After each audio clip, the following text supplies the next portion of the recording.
Pancasila. Kristen tidak, Buddha tidak, Islam tidak. Jadi semua agama saya ikut. Jadi saya tidak punya agama sebelum saya bertobat. Nah, saya belajar ilmu dari kakek nenek guru saya itu sejak usia 9 tahun. Kakek nenek guru saya mengalami susah mati. Kakek nenek guru saya mengalami susah mati kalau ilmunya tidak diwariskan, diturunkan. Dan yang bisa mewarisi ilmu itu adalah seseorang yang memiliki hari kelahiran Sabtu Pahing. Itu dalam angka kelahiran weton Jawa. Kalau di Amerika tidak ngerti. Nah, Jawa yang disebut angka keramat. Hari kelahiran keramat. Nah, dan harus 5 bersaudara laki semua. Kan dalam sejarah pewayangan ada namanya 5 kesatria, Pendawa 5. Nah, di antara 5 bersaudara laki semua, yang memenuhi tuntutan magic itu, kekuatan magic itu, hari kelahirannya adalah saya sendiri.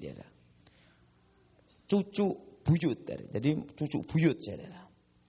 Karena itulah saudara, sejak usia 9 tahun, saya diambil menjadi murid kakek nenek buyut saya sendiri. Guru saya adalah kakek nenek saya sendiri sejak usia 9 tahun. Disitulah saya mulai belajar. Pertama kali adalah aji tapak banyu, ilmu mengambang di atas air. Gara-gara punya ilmu itu sampai sekarang tidak bisa berenang. Karena apa? Kekuatan magic itu sehingga pada waktu saya sebelum bertobat, waktu dilayani pelepasan, waktu itu saya dimasukkan air tidak bisa tenggelam. Pak Gilbert tahu itu. Jadi saya dulu tidak bisa, karena kekuatan magic itu kuat sekali. Usia 9 tahun itu, saudara, saya mulai belajar magic, saudara. Dan disitulah saya mulai diajar mantra namanya Meraga Sukma, yaitu roh keluar dari tubuh. Saudara. Di sini namanya apa nih? Jadi Meraga Sukma, mati dalam hidup, hidup dalam mati. Rohnya ini keluar dari tubuh. Itu saya kuasai sejak usia 10-11 tahun. Dan saya adu ayam. Kalau di Indonesia kan ada namanya adu ayam. Adu ayam saya tidak pernah terkalahkan. Tidak pernah terkalahkan. Karena apa? Roh saya bisa pindah ke ayam. Nah, dan saya adu ayam sejak sekolah dasar SD tidak pernah terkalahkan sampai sekarang, karena setelah bertobat berhenti adu ayam. Tapi tetap memegang rekor tidak terkalahkan kan. Nah, saudara, usia 10-11 tahun itulah saya mulai praktek sebagai dukun. Dan saya dulu sebelum bertobat dimintrai pabrik rokok di Indonesia untuk membuat laris atau untuk membuat bangkrut lawan bisnis. Dan sejak usia 10-11 tahun itu saya sudah memiliki kemampuan, yaitu apa? Mengambil pikiran manusia. Dan saya sejak SD sekolah dasar tidak pernah belajar, tapi ngambilin pikiran guru-guru SD. Jawaban langsung ada di telapak tangan. Gara-gara suka ngambil pikiran manusia, sampai sekarang tidak bisa matematika. Karena udah telanjur enak ngambilin itu. Males mau belajar. Nah, usia 10 tahun itulah saya diajar magic itu sama kakek nenek guru saya. Ilmu menghilang, kebal senjata. Segala macam senjata tidak bisa mengenai tubuh saya. Dan saya dibekali 100 macam pusaka. Keris, tombak, pedang, dan 6 pusaka kebal. Besi kuning, mirah delima, lulang kebulando, kitab Stambul, kul buntet, badar besi. anti tembak, anti bacok, anti cukur. Jadi kalau saya memegang ajimat itu, rambut ini tidak bisa dipotong. Jadi kalau mau potong rambut susah juga. Jimat itu harus dijauhkan dari tubuh saya. Dijauhkan baru dipotong. Kalau jimat itu masih ada dipegang gini, tidak bisa dipotong.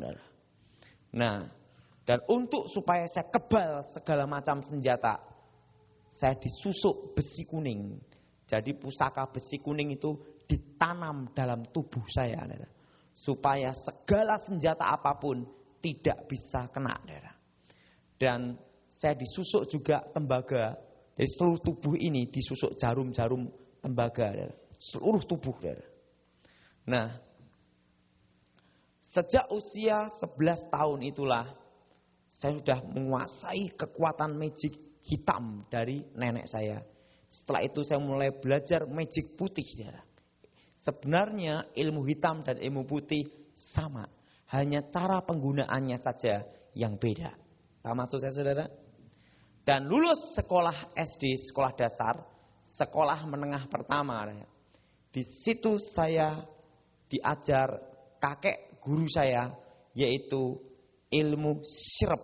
Ilmu syirep itu adalah suatu kekuatan mantra. Kalau mantra itu diucapkan, itu satu kampung atau satu rumah bisa tidur semua. Dan itu memang ilmu untuk ngerampok. Tetapi sejak kecil saya tidak mau merampok. Karena saya punya prinsip, saya harus jadi orang baik. Waktu itu guru saya berkata pada saya, ada 2 pilihan yang harus kamu pilih, salah satu. Kalau kamu menjadi seorang yang baik, jadilah seorang yang baik. Dan kamu mati sebagai kesatria yang baik, pahlawan yang baik. Tapi kalau kamu menjadi seorang penjahat, jadilah penjahat kelas kakap yang besar. Dan pada waktu kamu mati, di akhirat jadi rajanya para penjahat. Tetapi sejak kecil saya punya prinsip bahwa saya harus jadi orang yang baik. Sehingga selama saya belum bertobat, saya tidak pernah terlibat dalam tindak kriminal, tindak kejahatan. Kenapa?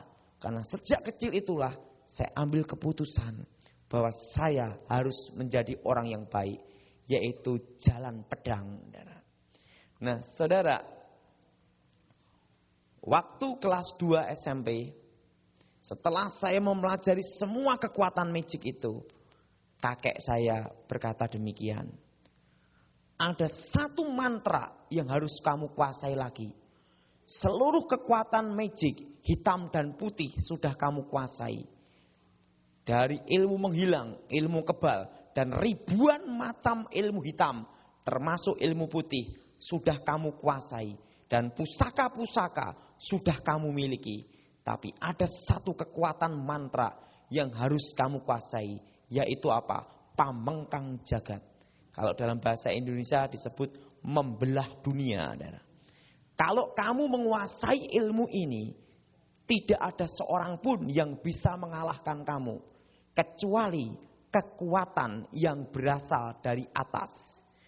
Dan ilmu ini namanya pamengkang jagat bumi sapitu, guntur geni. Kalau dalam bahasa Indonesia namanya api halilintar. Tetapi kalau kamu menguasai ilmu ini, ada satu syarat yang harus kamu kuasai dan harus kamu lakukan, yaitu seumur hidup kamu tidak boleh menikah dan tidak boleh menyentuh perempuan dan tidak boleh ada cinta di hati kamu. Ini yang paling susah, tapi sakti. Tapi kalau sampai kamu melanggar pantangan ini, maka ilmu yang kamu kuasai akan membunuh diri kamu sendiri. Kamu akan lumpuh seumur hidup atau mati saat itu juga. pada waktu kamu ada cinta atau berhubungan seks, kamu akan mati. Karena itulah saya disuruh berpikir dulu untuk menguasai mantra terakhir itu. Waktu itu saya berkata, saya bersedia. Akhirnya saya ambil keputusan untuk menguasai mantra terakhir. Setelah saya menguasai mantra terakhir, tiba-tiba guru saya berkata demikian, kakek saya.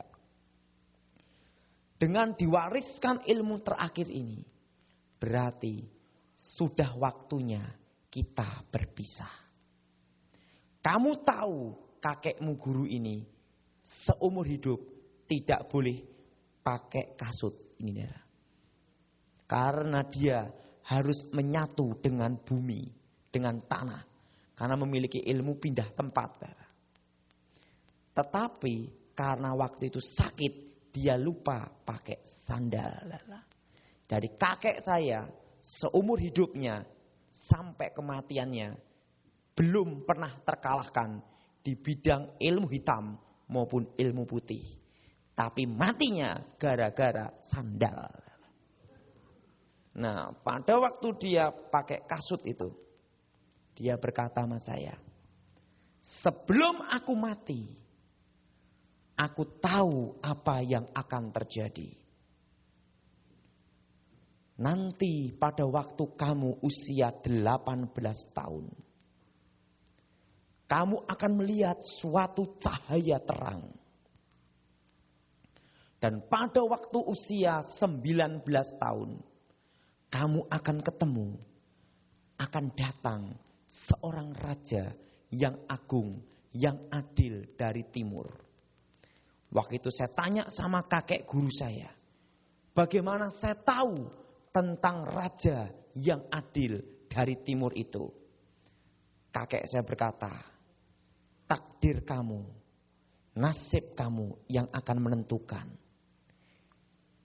Para leluhur kamu, keturunan kesatria, dukun-dukun top, sudah meramalkan bahwa nanti akan ada satu keturunannya, darah kesatria, akan ada satu keturunannya yang akan ketemu raja yang agung dari timur.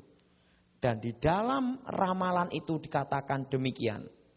Pada waktu zaman akan terjadi kekacauan, akan muncul seorang raja yang agung dari timur.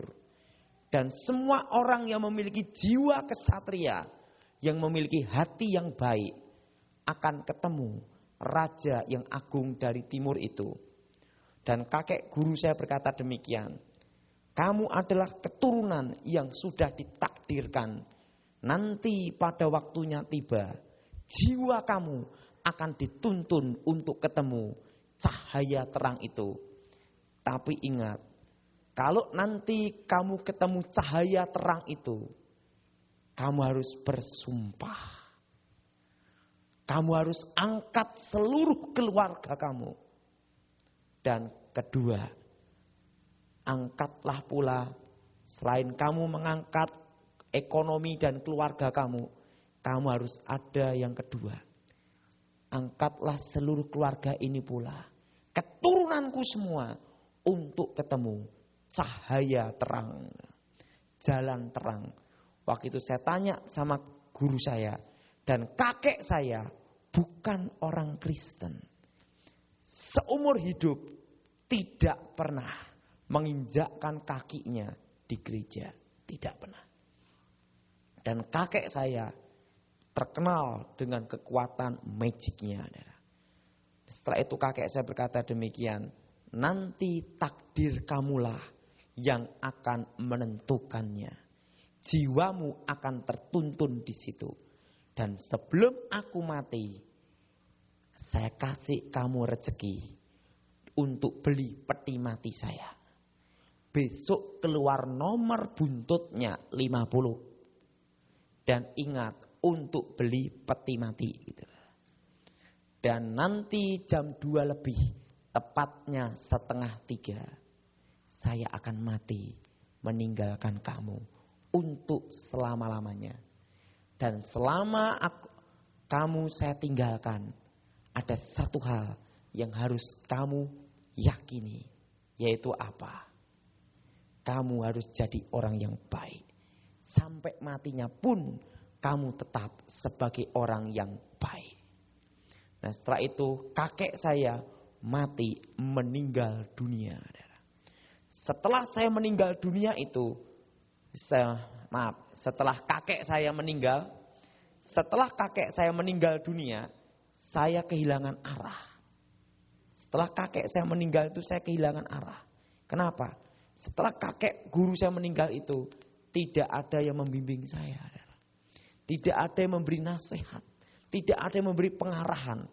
Waktu itu setelah kakek saya mati, otomatis jiwa muda saya ingin mencoba mantra itu.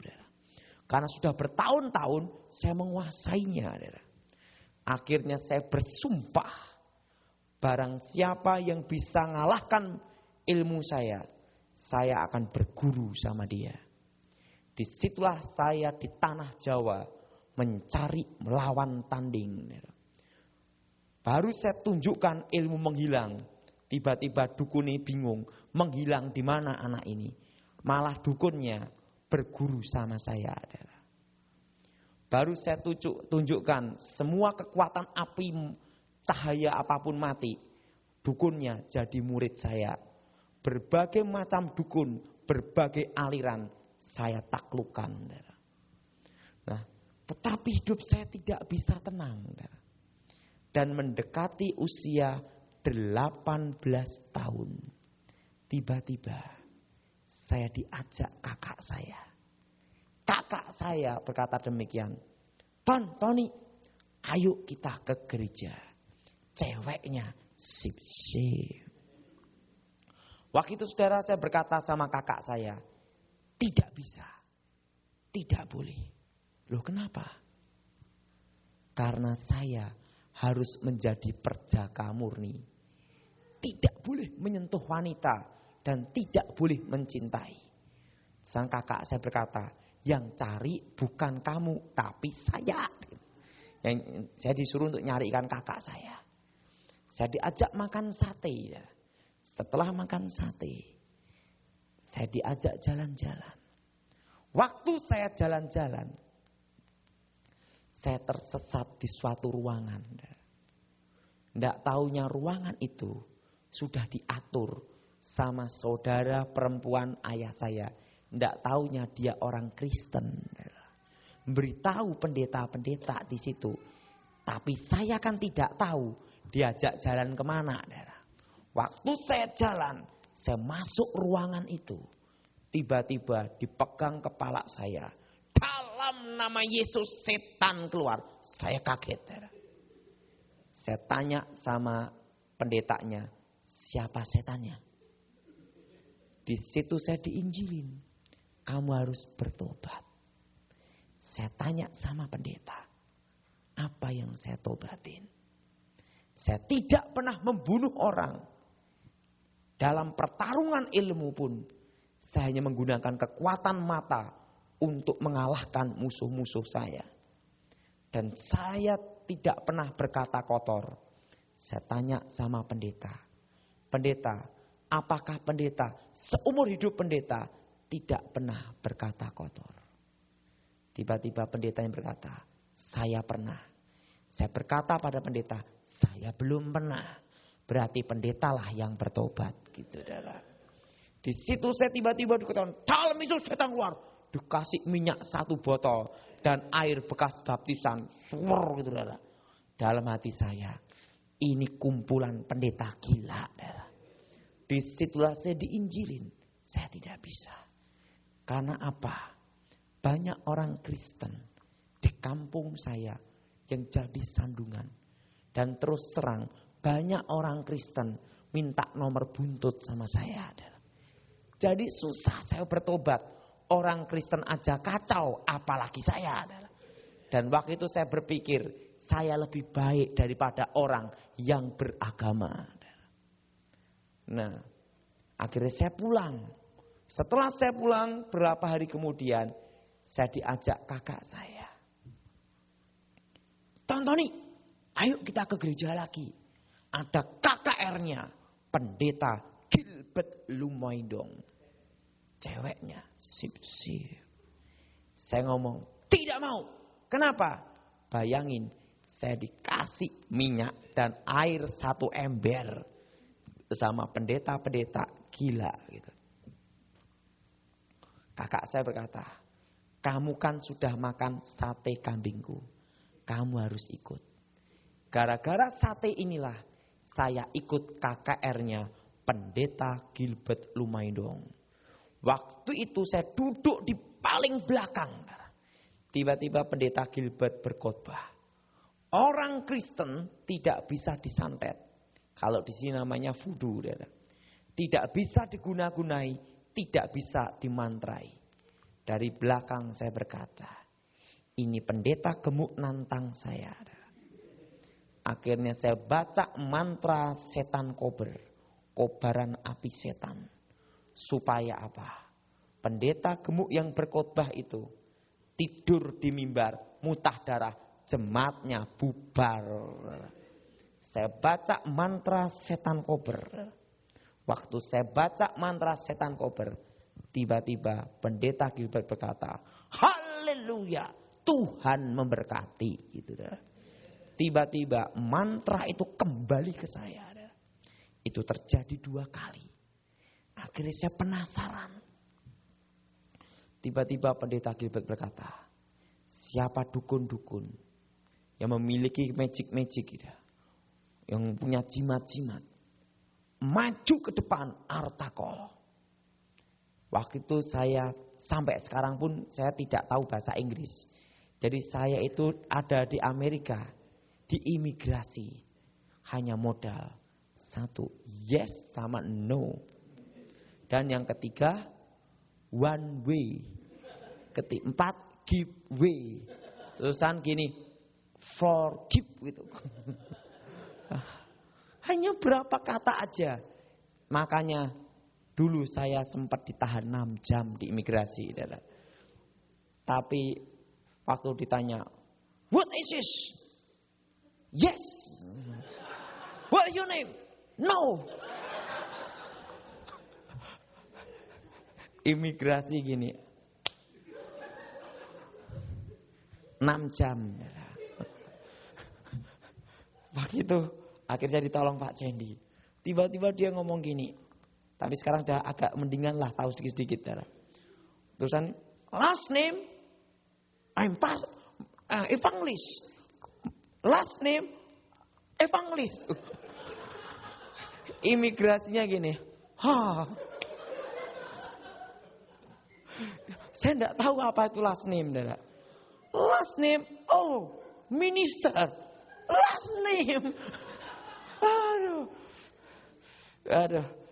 Karena waktu itu saya diberitahu Pak Cendi ngomong gini, nanti kalau di sana ngomong-ngomong aja minister, yes, no. Minister. Jadi saya ditanyanya minister. Aduh. Tapi itu mujizat. Nah, saudara. Nah, waktu itu Pendeta Gilbert berkata, maju ke depan Artakol. Dari belakang saya bingung. Karena saya tidak tahu bahasa Inggris. Saya kira pada waktu itu saudara, Artakol itu tempat pertarungan ilmu. Saudara. Jadi siapapun boleh maju. Saudara. Nah, karena itu dari belakang saya maju ke depan. Saudara. Kenapa? Tertantang. Saudara. Saya maju ke depan. Waktu saya maju ke depan, tiba-tiba Pendeta Gilbert langsung datangi saya. Tony, kaget saya. Pendeta ini sakti sekali. Bisa tahu nama saya ya? Kamu yang muridnya gejik, bisa tahu guru saya ya? Yang terkenal ilmu santetnya. Iya kan? Dalam hati saya, pendeta ini sakti mandraguna. Hebat. Nggak tahunya apa. Setelah saya bertobat, saya tanya Gilbertnya sambil ketawa ngomong apa. Saya juga diberitahu pendeta lain juga. Waktu itu saya kaget juga. Wah, sakti sekali bisa tahu . Nah, Waktu itu saudara, saya berkata sama Gilbert, kalau saya kalah, saya berguru sama kamu. Gilbert berkata, besok pagi, kamu saya tunggu di sini. Oke. Saya berkata, iya, nanti saya akan datang kemari. Gilbert berkata, jam 8 pagi. Akhirnya saya pulang. Satu malam itu saya tidak bisa tidur. Hanya kata-kata satu. Haleluya. Setelah itu, setelah malam berlalu, paginya saya datang. Pagi itu saya datang.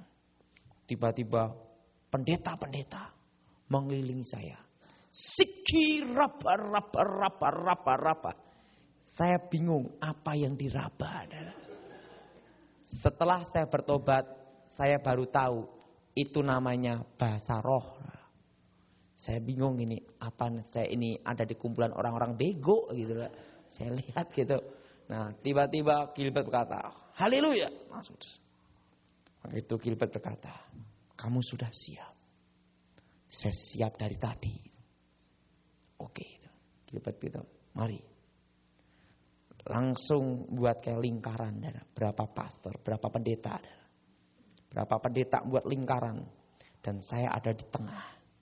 Dan Gilbert muka dengan muka. Jarak 1 meter. Disitulah saya bertarung. Dari jam 8 pagi sampai jam 12 siang. Pertarungan jarak dekat. Saya gunakan semua kekuatan magic saya. Anehnya, ada sesuatu kekuatan yang melindungi Gilbert, saudara. Pada waktu saya pukul gini, pukulan itu tidak bisa mengenai tubuhnya, saudara. Ada suatu kekuatan sehingga pukulan itu mengenai tubuh saya sendiri, saudara. Akhirnya saya muntah darah. Saya telan lagi, gengsi kalau ketahuan. Waktu itu saudara, dari tubuh saya, karena saya disusuk tembaga kuningan, besi, hancur dari dalam, keluar dari tubuh saya, serbuk tembaga, kuning-kuning itu. Waktu itu saya berkata, stop, kayak luka dalam waktu itu. Saya berkata sama Gilbert, besok terusin lagi. Kenapa? Tidak apa-apa. Padahal saya luka dalam. Akhirnya saya pulang. 2 malam itu saya tidak bisa tidur. Pertama haleluya. Kedua raba-raba. Bahasa roh. Nah saudara. Pada hari yang ketiga. Jam 8 pagi. Gilbert sudah menunggu saya. Pendeta-pendeta mengelilingi. Saya ada di tengah. Dan pertarungan itu disaksikan banyak orang. Berapa pasang mata tuh melihat semua. Dan pada waktu saya tunjukkan kekuatan magic saya. Ada berapa pendeta. Dalam nama Yesus setan keluar. Lari sembunyi di belakang pintu. Tidak taunya dia takut juga. Ada berapa pendeta lari. Dan yang berani menghadapi saya. Pendeta dan pengerja. Tinggal pendeta Gilbert Lumaindong. Stefanus Pinggi. Deborah Dewi. Hanya berapa hamba Tuhan yang berani melawan saya. Nah waktu itu semua kekuatan magic, ilmu hitam dan ilmu putih saya keluarkan semua. Tetapi tidak ada satupun mantra, kata-kata magic itu yang bisa mengenai pendeta Gilbert. Akhirnya saya berkata sama Gilbert, tepat jam 12 siang. Sekarang tinggal mantra terakhir. Kalau mantra ini kalah, kekuatan magic terakhir ini kalah, kamu jadi guru saya.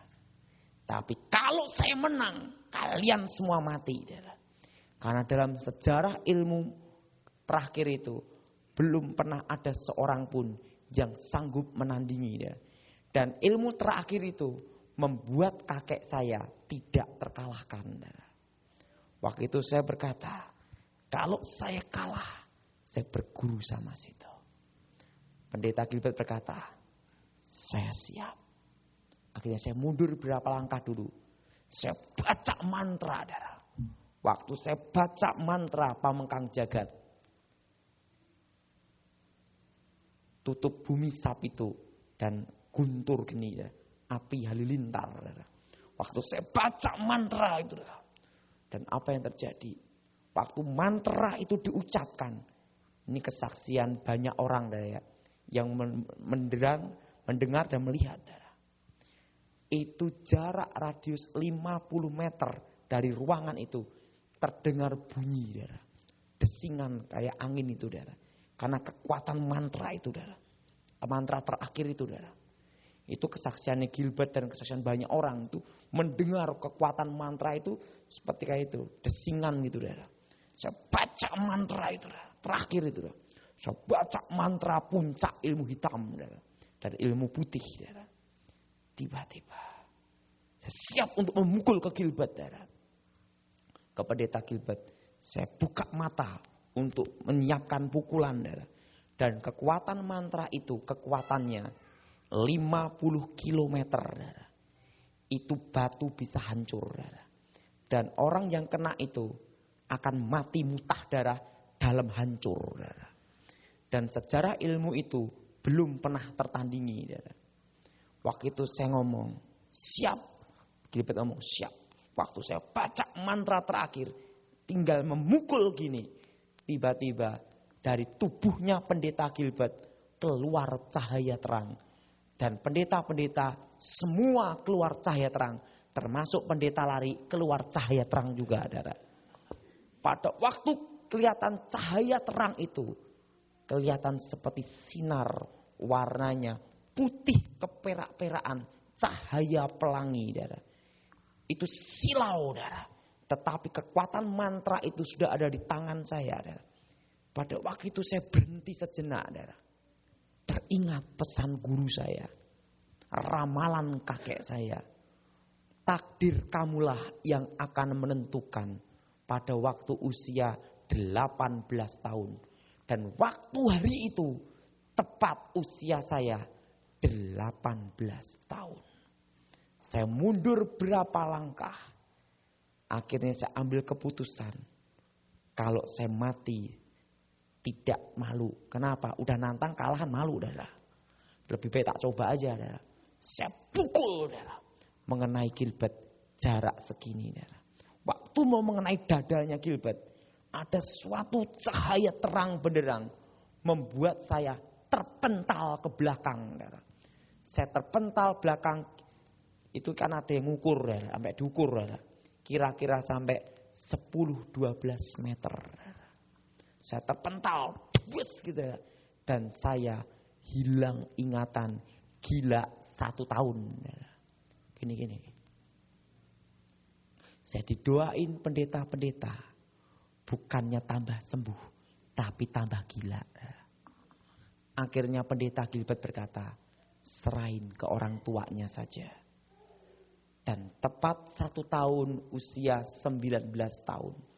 Tiba-tiba ada cahaya terang mendatangi. Cahayanya itu terang benderang.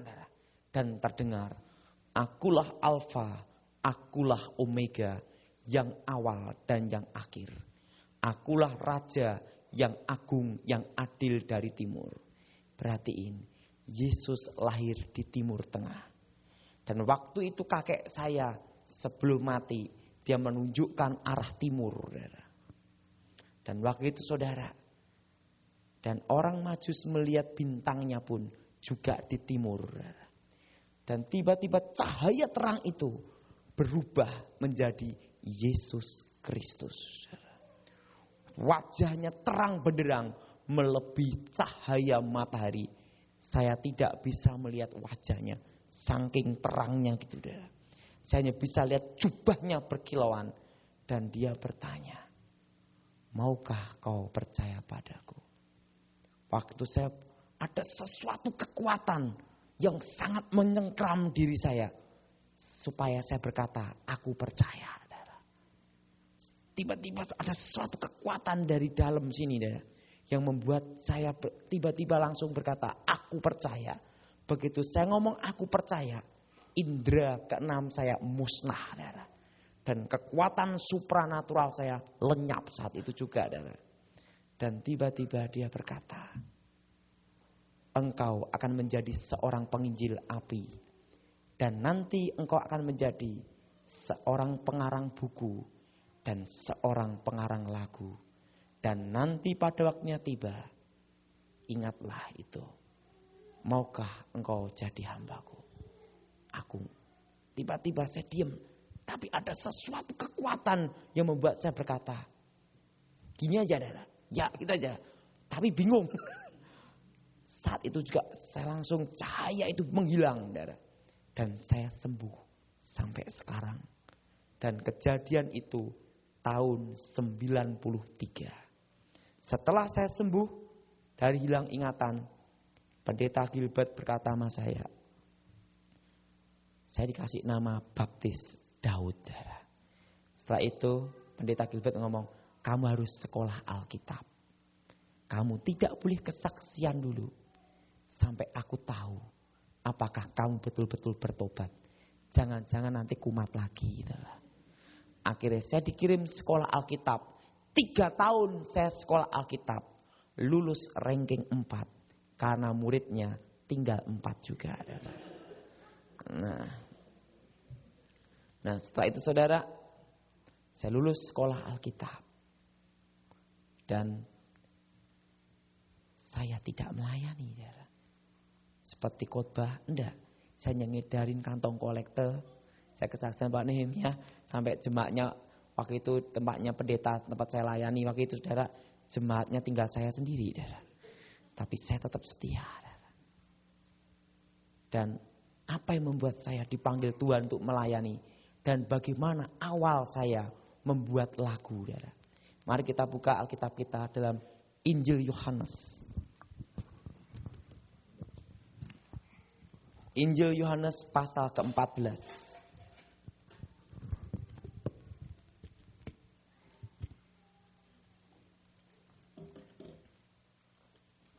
Injil Yohanes pasal ke-14. Ayat 1 sampai dengan ke-7. Injil Yohanes pasal ke-14. Ayat 1 sampai dengan ke-7. Demikian firman Tuhan. Janganlah gelisah hatimu. Percayalah kepada Allah, percayalah juga kepadaku. Di rumah Bapakku banyak tempat tinggal. Jika tidak demikian, tentu aku mengatakannya kepadamu. Sebab aku pergi ke situ untuk menyediakan tempat bagimu. Dan apabila aku telah pergi ke situ dan telah menyediakan tempat bagimu, aku akan datang kembali dan bawa kamu ke tempatku. Supaya di tempat di mana aku berada, kamu pun berada. Dan kemanapun aku pergi, kamu tahu jalan ke situ. Kata Thomas kepadanya, Tuhan, kami tidak tahu kemana engkau pergi. Jadi bagaimana kami tahu jalan ke situ? Kata Yesus kepadanya, akulah jalan kebenaran dan hidup. Tidak ada seorang pun yang datang kepada Bapa kalau tidak melalui aku. Sekiranya kamu mengenal aku, pasti kamu juga mengenal Bapakku. Sekarang ini kamu mengenal dia dan kamu telah melihat dia. Saya mau tanya sama saudara. Yesus pergi untuk menjadikan rumah bagi kita. Dialah jalan kebenaran dan hidup. Dan tidak ada seorang pun datang kepada Bapa tanpa melalui dia. Keselamatan ada di dalam dia. Di bawah kolong langit ini tidak ada keselamatan lain. Kecuali hanya satu nama. Yaitu nama Yesus. Amin. Yang jadi pertanyaan. Apa yang harus kita takutkan? Kalau kita sakit, Tuhan sembuhkan. Dan kalau kita tidak sembuh, mati masuk surga. Betul? Kalau tidak sembuh kan mati. Betul? Dan kalau mati, pasti masuk surga. Yang jadi pertanyaan, apa yang kita takutkan di dunia ini? Kalau Allah yang menjamin kita pasti masuk surga, adalah Allah yang maha kuasa dan menjamin pasti masuk. Bukan moga-moga. Kalau moga-moga bisa masuk, kadang tidak. Nah repotnya kalau tidaknya itu yang parah. Nah tapi yang jelas, Tuhan tidak pernah berjanji kepada kita moga-moga masuk surga. Tidak. Kalau moga-moga belum tentu masuk surga. Tapi Allah berjanji pada kita. Yaitu Yesus berjanji. Engkau percaya padaku. Pasti masuk surga. Amin. Nah saudara yang kasih dalam Tuhan. Tahun 96 setelah saya lulus sekolah Alkitab. Saya terlibat di bisnis, di plastik. Saya menjadi seorang agen. Seorang agen di pabrik. Jadi saya waktu itu ngambil berapa pabrik, plastik itu saya jual ke langganan-langganan saya, ke toko-toko. Nah, tiba-tiba saudara, waktu saya sibuk di bisnis dan waktu itu saya pelayanan sudah berkurang. Saya fokuskan ke bisnis, bukan ke pelayanan lagi. Karena apa? Kalau pelayanan itu penuh dengan pengorbanan, betul? Dan pengabdian. Kalau bisnis, untung itu pasti gitu, saudara. Nah, waktu itu saya pikir yang penting saya banyak nyumbang gereja. Penting saya nyumbang, enggak usah aneh-aneh lah saya gitu, saudara. Penting saya bantu gereja. Seperti Pak Nehemia, dia ada di tempat ini, membuka tempat ini untuk KKR. Itu perlu pengorbanan juga. Tiket pesawat, modal ini untuk ini, sound system ini semua. Dan tidak mengharapkan untung, betul? Itu pelayanan namanya pengabdian. Tapi kalau pelayanan mengharapkan untung, namanya bisnis, betul? Nah, dan ingat, pelayanan bukan bisnis, tapi adalah pengabdian. Saya pikir wah pelayanan itu berat gitu. Lebih baik saya bisnis saja. Dari hasil bisnis saya untuk bantu gereja. Saya gitu, saudara. Setelah saya mulai sibuk di bisnis, sudah jauh dari pelayanan. Tapi saya hanya ngedarin kantong kolektor aja di gereja. Nah, tiba-tiba Yesus yang menyembuhkan saya itu datang dan bicara pada saya. Daud, ada apa Tuhan? Sudah waktunya kamu pulang ke rumah Bapak. Kaget saya, mati saya. Tuhan, saya belum siap untuk mati. Di situ saya renungkan. Saya belum siap. Kenapa saya belum siap? Saya belum memberikan yang terbaik untuk engkau. Saya mati duluan gimana? Dan yang kedua, saya pernah berjanji kepada kakek saya. Sebelum dia mati, saya berkata, saya akan angkat seluruh ekonomi keluarga ini. Saya belum memenuhi janji saya. Dan saya belum memberikan yang terbaik untuk Tuhan. Dan saya berkata demikian. Biasa orang Indonesia nego. Kalau Tuhan izinkan, umur saya bisa diperpanjang berapa tahun saja. Saya akan melayani engkau dengan sungguh-sungguh. Saya akan berikan hidup saya sungguh-sungguh. Setelah itu engkau panggil, aku akan mati dengan tenang. Tapi Yesus berkata apa? Tidak. Hari ini engkau pulang. Karena tahu saya hari itu mau pulang ke rumah Bapa. Saya pamitan sama keluarga saya, papa mama saya. Papa mama, saya mau pulang ke rumah Bapa. Mama jaga baik-baik. Daud, apa kamu baru gila? Kamu kan belum mati. Gitu. Saya berkata, Mama, saya mau pulang ke rumah Bapa. Terusan mama saya ngomong gini, kamu jangan aneh-aneh gitu.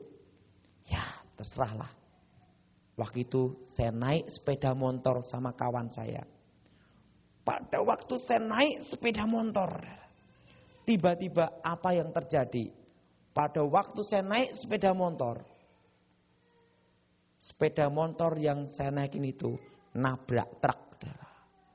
Buar truk itu, jalan 60 tanpa ngerem. Waktu tabrak buar gitu, kena bagian sini. Dan saat itu juga roh saya keluar dari tubuh saya. Saya lihat tubuh saya sendiri. Kecil mungil tapi keren. Dan saya lihat tubuh saya. Dan roh saya. Naik ke suatu tempat. Terus naik terus. Dan ada seorang malaikat. Tingginya kira-kira 3 meter. Dia angkat saya terus, naik terus.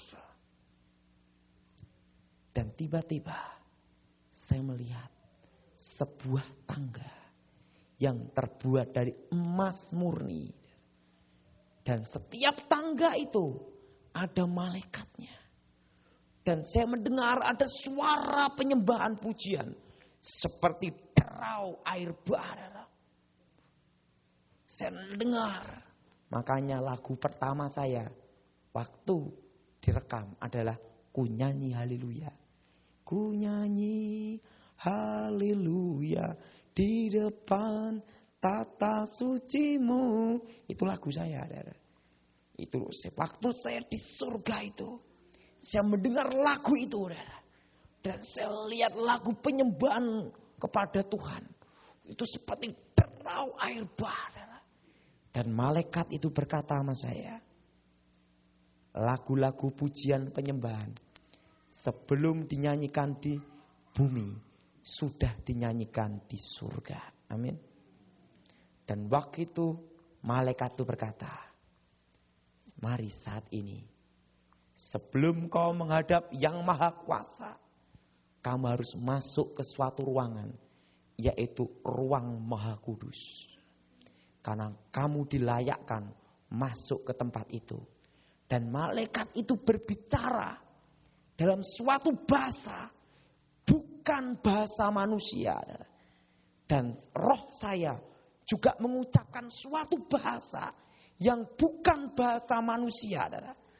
Tetapi saya mengerti. Ngerti saudara? Dan tiba-tiba saudara, apa yang terjadi?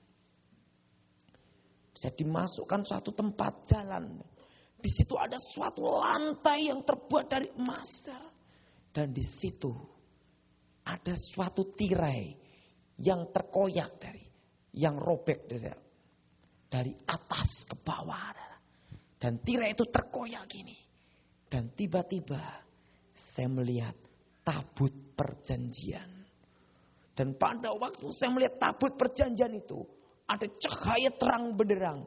Dan roh saya tersungkur. Saya masih ingat. Waktu itu roh saya langsung gini. Jadi kedua kaki itu gini. Langsung ini. Saya tersungkur langsung. Dan malaikat itu berkata. Apa yang dilihat Musa di gunung tentang kemah suci. Adalah gambaran dari tempat ini. Oh, setelah itu saya tahu bahwa apa yang dilihat Musa tentang kemah suci adalah gambaran apa yang ada di surga, yaitu kemah Allah. Amin. Dan waktu itu saudara, saya diajak jalan lagi. Waktu saya diajak jalan lagi, di suatu tempat kembali ke tangga itu lagi. Dan di tangga itu, setiap tangga ada malaikatnya. Dan di atas tangga itu ada sebuah tahta. Dan tahtanya itu terang benderang. Di sana tidak ada matahari, tidak ada bintang, dan tidak ada bulan. Karena yang di tahta itu yang menyinari tempat itu.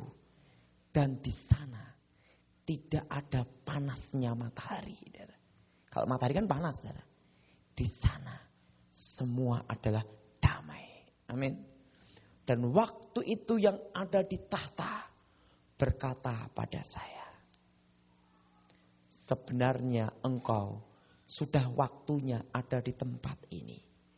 Tapi karena engkau mau kembali ke rumah orang tuamu, kembali ke bumi, kuizinkan kamu kembali ke bumi. Dan umurmu akan kuperpanjang di muka bumi. Dan selama umurmu kuperpanjang, pergunakanlah sebaik-baiknya. Dan ingatlah ini, sebelum kau kembali ke muka bumi, akan kutunjukkan sesuatu apa yang akan terjadi atas seluruh hidupmu dan atas bangsamu. Waktu itu, yang di tahta itu berjalan turun dari tangga itu. Dan waktu itu, waktu turun dari tangga itu, tapi saya tidak bisa lihat wajahnya, tapi saya lihat jubahnya. Dan saya tahu itu adalah Yesus. Dan tiba-tiba tangannya gini, saudara. Set, gitu. Dan tiba-tiba seperti layar televisi, saudara. Itu kelihatan terang benderang, saudara. Masa yang akan datang, saudara. Di situ tiba-tiba saya ditunjukkan Timor Leste pecah dari Indonesia, saudara. Terjadi pertumpahan darah. Saya lihat bom meledak di sana sini di Indonesia. Dan terjadi suatu bencana, saudara. Krisis, saudara. Sebelum terjadi tsunami, saya pernah cerita hal ini di New York. Masih ingat Pak Nehemia? Bahwa akan terjadi sesuatu malapetaka. Masih ingat? Nah, di New Jersey juga, saudara. Sebelum tsunami, saudara. Nah, waktu itu saya lihat kekacauan itu. Saya lihat bom meledak di sana sini, saudara. Kerusuhan 14-15 Mei di Jakarta dan di Solo. Saya lihat bom meledak. Waktu itu saya berkata, Tuhan, aku tidak kembali ke bumi lagi, tidak apa-apa, bom. Tapi Tuhan berkata, tidak. Aku sudah berfirman, kau harus kembali ke muka bumi. Umurmu akan kuperpanjang. Akhirnya, ya sudahlah, saya gitu. Setelah itu, sebelum kau kembali ke muka bumi, mari engkau kutunjukkan suatu tempat. Di rumah Bapa banyak tempat tinggal. Dan perlu engkau tahu, engkau tidak akan bisa mati sebelum waktumu tiba. Selama engkau kuperpanjang di muka bumi, tidak ada seorang pun yang bisa membunuh kamu. Atau apapun juga, sampai waktunya tiba, engkau akan kembali ke tempat ini. Di Indonesia, saya pernah ditembak, tapi saya tidak mati. Saya pernah dikepung, tapi saya tidak mati. Kenapa? Karena saya tahu belum waktunya. Tapi kalau sudah waktunya, tidak usah ditembak, mati duluan, betul? Nah, tidak usah diapa-apain, udah mati dulu, karena sudah waktunya. Nah, dan sebelum waktunya, kamu tidak bisa mati. Akhirnya, saya diajak ke suatu tempat. Di sana tuh lantainya emas. Dan pagarnya seperti ini, saudara. Air mengalir. Dan di situ saya melihat sap batu permata, jamrud, emerald, blue safir, ruby, dan semua macam batu, saudara. Itu di sana itu hanya sebagai lantai dan pagar. Jadi kita ini sebenarnya kalau beli berlian hanya sampahnya surga, saudara. Sana itu banyak sekali, saudara. Indah. Dan saya lihat sayup-sayup air mengalir, saudara. Dan tiba-tiba Yesus berkata, inilah rumah Bapa. Aku pergi untuk menyediakan rumah bagi umatku. Amin. Dan waktu itu Yesus tanya sama saya, apa yang ingin kau tanyakan akan kujawab. Tuhan, aku ingin tahu satu hal. Tolong diberitahu. Kapan engkau datang? Pada waktu saya tanya kapan dia datang, dia berkata, perlu engkau tahu, untuk kedatanganku tidak ada seorang pun yang tahu. Baik malaikat atau siapapun yang ada di muka bumi. Tapi yang perlu engkau tahu, aku menyertai umatku sampai kesudahan zaman. Dan perlu dia tahu, di Indonesia berapa tahun yang lalu ada namanya nubuatan, pengangkatan di Bandung. Sehingga terkumpul berapa orang di Bandung, pendeta dan berapa orangnya untuk diangkat Yesus katanya. Dan perlu saya tahu, memang pengangkatannya digenapi, yaitu diangkut sama polisi. Pindah tempat. Bukan diangkat ke surga, tapi diangkut di Polres, di polisi. Dan waktu itu saudara, apa yang terjadi? Yesus berkata sama saya, akan kutunjukkan apa yang akan terjadi atas hidupmu. Tiba-tiba saya melihat sebuah buku, Daud Tony. engkau akan menjadi seorang pengarang buku. Dan engkau akan menjejakkan kakimu di 3 benua di dunia ini. Saya udah pelayanan di Amerika, sekarang di Amerika, Australia, Korea, Cina, Hong Kong, Singapura, Malaysia. Dan waktu itu saya ditunjukkan apa yang akan terjadi. Terusan saya tanya yang kedua sama Tuhan. Siapakah jodoh saya? Siapakah istri saya? Saya kan perlu tahu siapa istri saya. Betul enggak? Enggak taunya tiba-tiba di muka bumi disuruh membujang seumur hidup. Nah, akhirnya ditunjukkan. Yes! Kayak layar televisi ya. Seorang perempuan yang rambutnya lurus. Saya ingin lihat wajahnya. Ditutup. Saya ngomong sama Tuhan. Tuhan, yang rambutnya panjang lurus. Itu kan jutaan. Tapi Tuhan berkata apa? Nanti pada waktunya tiba. Kamu akan ketemu. Saya menikah ketemu istri saya. Saya keliling di Korea, Cina, Hong Kong. Berbagai pulau di Indonesia. Timor Leste. Ketemunya di mana? Di Jogja. Solo, Jogja. Deket. Nah, waktu itu saya ditunjukkan apa yang akan terjadi. Dan tiba-tiba saya lihat ada seorang pengkhotbah gemuk, pendek, jelek. Saya tanya sama Tuhan. Tuhan, siapakah lelaki tua jelek itu? Itu adalah kamu di masa yang akan datang. Kok jelek amat tuh? Nah, dan waktu saya ada pertama kali khotbah di Amerika di New York, saya kurus Pak namanya ya. Berat badan saya waktu itu 35. Sekarang udah 55. Ditunjukkan apa yang akan terjadi. Yes. Dan nanti engkau akan menjadi seorang pengarang lagu. Waduh, saya kaget. Tuhan, aku tidak bisa nyanyi. Kalau saya nyanyi, yang tidur jadi bangun, yang bangun jadi bingung. Dan saya tidak tahu alat musik. Semua alat musik bisa pegang, tapi tidak bisa main. Tapi Tuhan berkata apa?